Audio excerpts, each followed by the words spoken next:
soapy friends. Welcome to What Soap Wednesday Live. I'm Kendra, your soapy friend, and hi soapy friends. We are going to be doing something a little bit different than anticipated because the water's out. The water's out because the water heater kind of exploded. So I'm not going to be making any soap until the water is turned back on because it's not safe. And safety with soap making is super important. So if you don't have access to running water, don't go making any soap. Now, you don't need running water to make soap, but you need running water to take care of yourself, any spills that might happen. If I was standing here mixing up some soap and I splash some lye water or raw batter on my skin, on my face, my eyes, anywhere, you need to flush it out with water immediately. And that means you need running water. Or you can use an eye wash station. They do make portable ones, and it's kind of like a squeeze bottle, and you can like flush your eyes out and everything. But you know what? We can just make soap later after the water's turned back on. So the plan for today is we're going to do all of the setup and prep work for the spent malt soap testing that I was planning on doing off camera. So I'm going to do that part on camera. And then afterwards, once the water's back on, anyone in the new Soapy Friends Best Friends Club can hop onto a Zoom session with me, and we can have lots of fun interacting, talking, and making some awesome soap for the soapy tests. So let's go ahead and get started with the soap mold calculations that I promised you. So the soap mold calculations, I have a link down below. It is in the soap mold calculation tutorial and worksheet. It is free on soapyfriends.com. It's also automatically included in all membership levels. And what it's going to do is it's going to help us figure out exactly how much soap is going to fit into each one of these cavities. So this is a brand new mold. I figured if we needed to do some calculations, why not do it with a new mold? And so I went out and I ran out of Michael's, of all things. And they have this Make It Market or Maker's Market. Anyway, it's called Make Market. And this was like $8. I was like, score. And for me, it's going to be a bonus because these little soap samples with this spent malt soap, they're for a prospective customer for some custom soaps for their distillery. So not all my samples will be the same size and shape. I mean, and I'm kind of having fun doing like the magic box finger movements on this. Anyway, so it's like, oh yeah, all right. So, find some joy in anything, including the water heater exploding. I got a fun new little soap mold. Okay. Hi, Kisa. Hi, Erica. Thank you all for popping in. Good to see you. So how this works is in the tutorial, I walk you through absolutely everything about how to calculate how much soap can fill that little mold there or any mold. And it starts with calculating your magic number. We did that on a live, I think last month. That live is in the lesson as well. So there's full written instructions and full explanations on the magic number. But for those that don't know, the magic number is essentially like the specific gravity of your soap, kind of, sort of, but it's the specific gravity of what you're putting in, accounting for, we only want to know the amount of oils, not lye, water, or other additives. So it's kind of a special magic number, which is why I made up a silly name like magic number, because it's not really specific gravity or the density of the oils, because we have to account for when we're formulating a soap recipe. I really don't care how much soap goes in the mold. I care about how much of the oils in the recipe will create enough soap to fill the mold. Okay, so the worksheet, and I'm going to hold it up and then I'm going to bring it back down so you can just see it real quick and know what I'm filling out. The worksheet is super simple. It's how much water does your mold hold? Then you multiply that by 1.8 And that's another fancy conversion that we need explained in the tutorial. And then you take, that gives you B, and then you multiply B by your magic number. I mean, simple as that. The hardest part, which really isn't hard, is finding your magic number, but that's super fun and easy because you're gonna make some soap. All right, so let's go ahead and do this. I already know, by the way, that my magic number is 0.46 for my go-to vegan palm-free recipe. So if I want to fill up just one of these cavity molds, first thing I need to do is fill it with water. Now I'm measuring in grams, and you need to measure in whatever the unit is, your unit that you use. The worksheet calculates based on cubic centimeters or also cubic inches as well. But if you're doing it for water, you just, I measure in grams. You could do ounces. Okay, we have 117.5 grams of water, completely filled my mold here, just one of them, just seeing if it's not tilted or anything. I'm gonna go ahead and round up to, I mean, I could just do 118, but yeah, we'll just do 118. I was gonna say let's round up to 120, but why bother? So 118 grams. We have calculators, we don't need to worry about perfection. Hi, Cassia. I think I said your name correctly. Hi, Betty Ann, thanks for popping in. Okay, let me pull up my calculator real quick. All right, so we have 118 grams times 1.8 equals 212. It's 0.4. I'm just going to round down grams. Okay, so 212.4. I'm just going to do 212, so I round it down, multiply times your magic number times 0.46, because that's the magic number for my go-to vegan palm-free soap recipe, 97.52. We're just going to call that 98 grams. All right, so there we go. This 98 grams, that's the amount of, it sounds better, that's the amount of oils I need to use in my recipe to fill one cavity of this mold. Ta-da! Simple as that. So if I want to fill all 6, let's just go ahead and round this up to 100.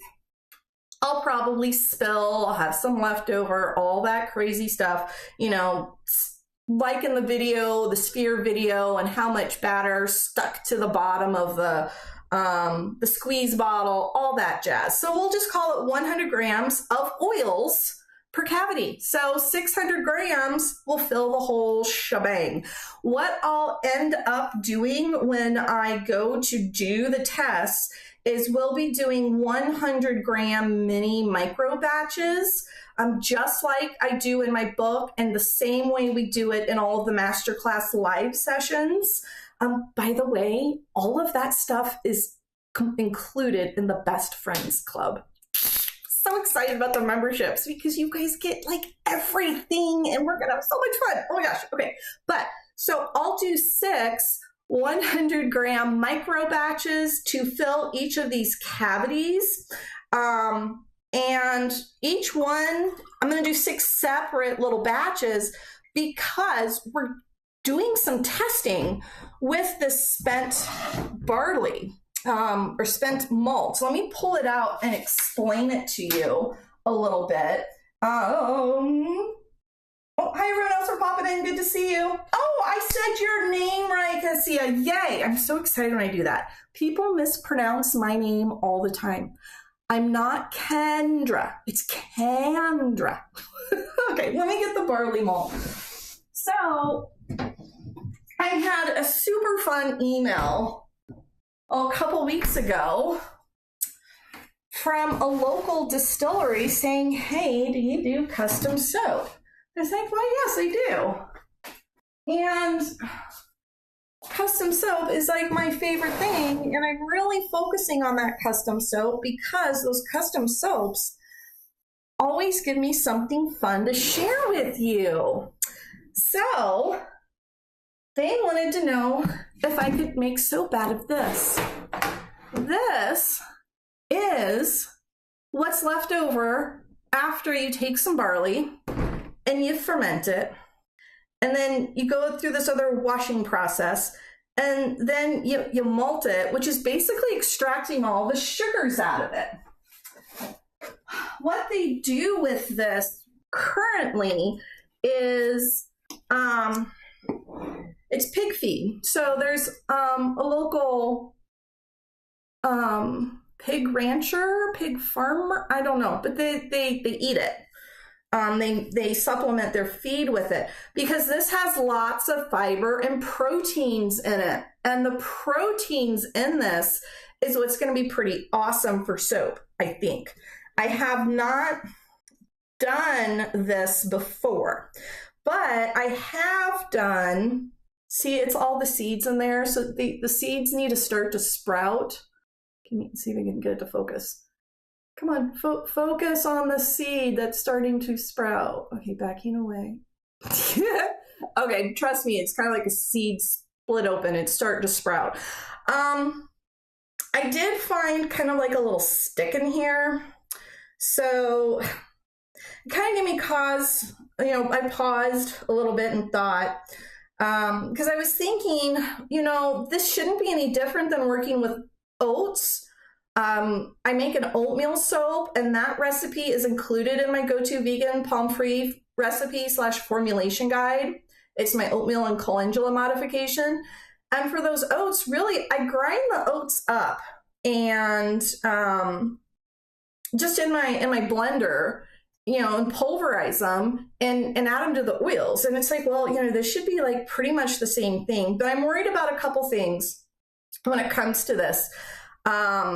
One is bacterial growth, because this has been heated up, sopping wet, and production time, getting everything done before the grain goes off. I picked this up on Thursday. I was going to make soap with it right away, but then I got to thinking I should let it sit.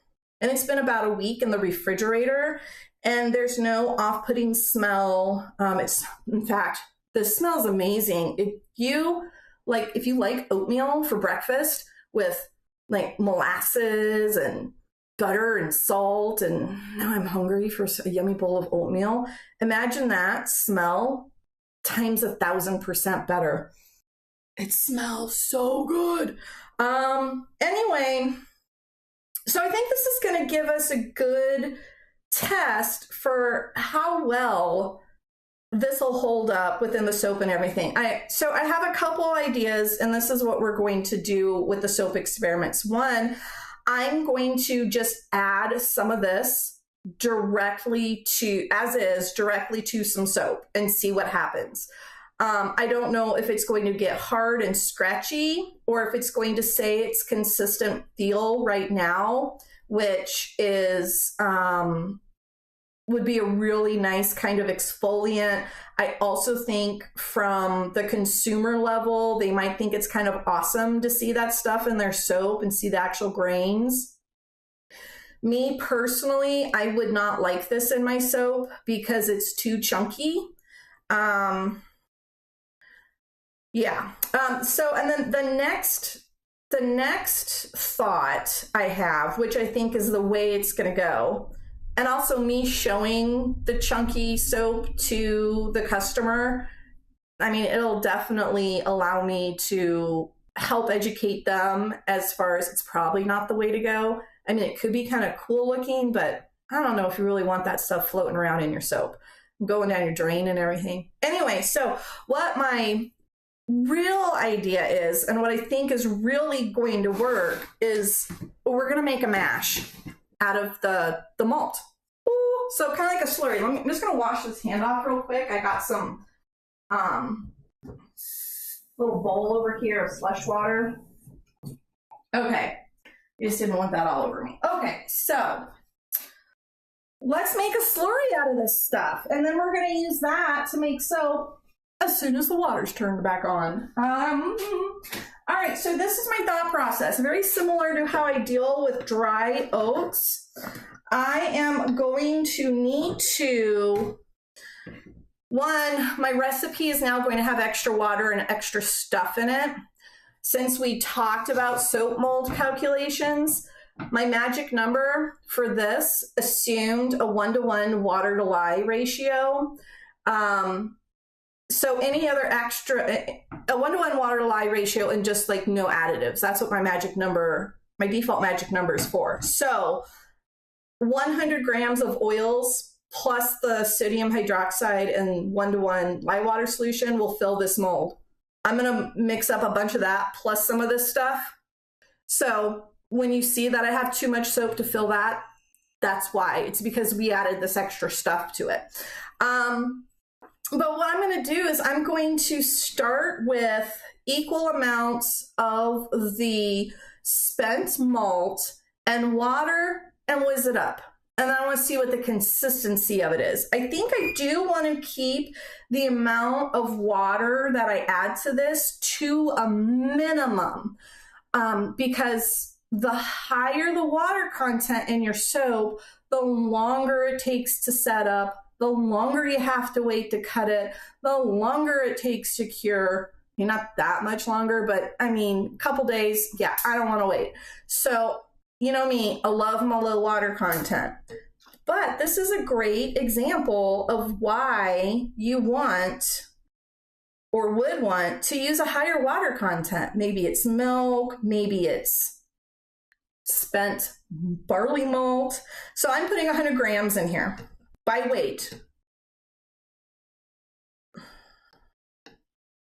Okay, that's it. Got all this extra spent barley malt. I think I can put it in the compost, but I know if you put too many grains in your compost, it just kind of starts to ferment. Anyway, I have to Google my compost. So that's 100. I'm also just going to take some notes. So 100 grams. Oh, I'm writing here. I'll write right here. 100 grams malt. Okay, so the 100 grams of malt, and then I think I'm gonna go with distilled water, max 1-to-1, but I mean, that's pretty fluffy. Let's try 50 grams. And remember, this stuff's still wet. This isn't a dry grain. So let's try 50 grams. Let's start with 50, or maybe less. I'm gonna start pouring and see what it looks like. There's 50. Okay, I'll try and whiz that. Oh, this is my little Ninja blender that I got for the soap room. Oh my gosh, I love it. Because it has these little cups. Look at that, and the blades are at the bottom in there. And then I'm just gonna pop it on there, and then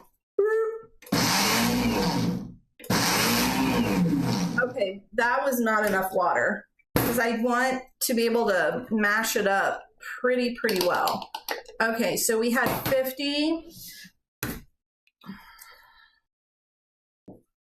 H2O, and I'm just going to keep writing down. I'm going to add another 50 until, I'm just going to keep doing that until I get the consistency that I want. I really hope the water is back on like in time to do this tonight, because if you leave grain sitting with water like this, it's just going to absorb it and get it all sludgy and thick again. I mean, if you ever left a bowl of oatmeal sitting out, you know what I'm talking about.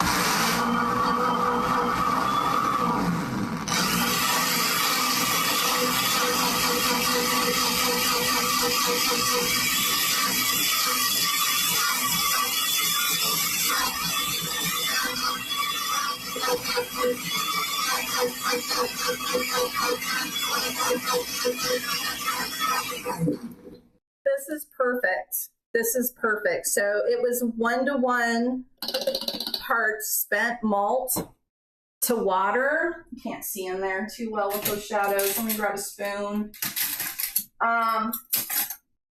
And this is a very workable consistency. So now it looks kind of like it kind of looks like baby food. You know, like those little flakes that you mash up for your baby. My nephew has some little babies, so I got baby on the mind. Look at that. See, I can handle that in my soap. So yeah, that's the way to go. I definitely think this is the way to go with it. I'm still gonna do at least one soap, putting the lid on because it comes with lids. So the soaps we'll end up making is one of them will just be some of the spent malt as is, just added to the soap. That's probably going to be a flop. The next one is going to be some of our malt slurry added, then a little bit more, then a little bit more, and whichever one of those I liked the best. The other two, I'm going to add some of the whiskey because they turn this into whiskey. They're fermenting this for whiskey. The other two, I'm going to add some of their whiskey to it. This one is going to be their regular whiskey, and this one's going to be a mesquite smoked whiskey. And we'll see what happens. Now, when you're adding alcohol to your soap, all those sugars and the alcohol, all that, volcanoes can ensue, like serious volcano. So if we end up liking what's going on with that whiskey, we'll have to definitely do some larger scale tests. With whichever one we end up going with, we'll need to do a larger scale test, but extra large scale tests on those whiskey ones because I do not want to be cleaning up no whiskey soap volcanoes. Oh, hi, Kathy. Hi, Mo. Hi, Shaquille. Hi. Ooh. Ijaz. Ooh, pretty name. All these really groovy names. All right, so that's everything I can do with you for today because I don't have running water just yet, but we will hop on to a live either this evening or tomorrow morning over on the Best Friends Club at soapyfriends.com, and we will actually make these soaps. I do see your comments. If anyone has any comments, questions about what I'm filling up here, go ahead, drop them right now so I can get you those answers. And I'll do one more plug because I'm so super excited about the Soapy Friends membership. So there's 3 levels. There's a basic level, which is great for new soapers or anyone who just kind of wants to explore Soapy Friends before you really commit to having lots of fun with me. And you get my ultimate natural soap making course plus my go-to vegan palm-free recipe, and it's a formulation guide. You get all of the downloads, the soap mold calculation worksheet, my botanical color chart, my infusion jar labels, all of that. And you get access to quarterly exclusives, members only exclusives. Have fun. And in May, we're going to start them. And guess what we're doing? We're doing oil infusions with resins featuring Rainforest Chica's resin that I got from her. It's awesome. Or you could join as a plus member. You get all that. Plus you get all of the tutorials and recipes, all the classes on the site. Plus you get the members exclusive content. Or you could go all the way up and be my BFF, Soapy friend. You get the masterclass lives, you get monthly content, you'll be able to make this whiskey soap with me, and you're gonna do a deeper dive into resin soap formulations all through the quarter. Really, we're gonna have so much fun, so much stinking fun. I cannot wait. I've been thinking about this for a while, and the fact that I managed to get it up and running, I'm so excited. Super fun. So go over to soapyfriends.com, check out the memberships, or you can still just grab your favorite tutorials or my go-to vegan recipe. And remember, the soap mold calculation tutorial with worksheet, always 100% free. You can go grab that at any time. And my Soapy friends, that's all I have for you today. Thank you so much for soaping with me. I'm sorry the water is off, but life happens and that's okay. We had a good chat about malt and additives and water content and soap mold calculations. And as always, it was great hanging out with you. All right, my Soapy friends, until next week, happy soaping. Bye-bye.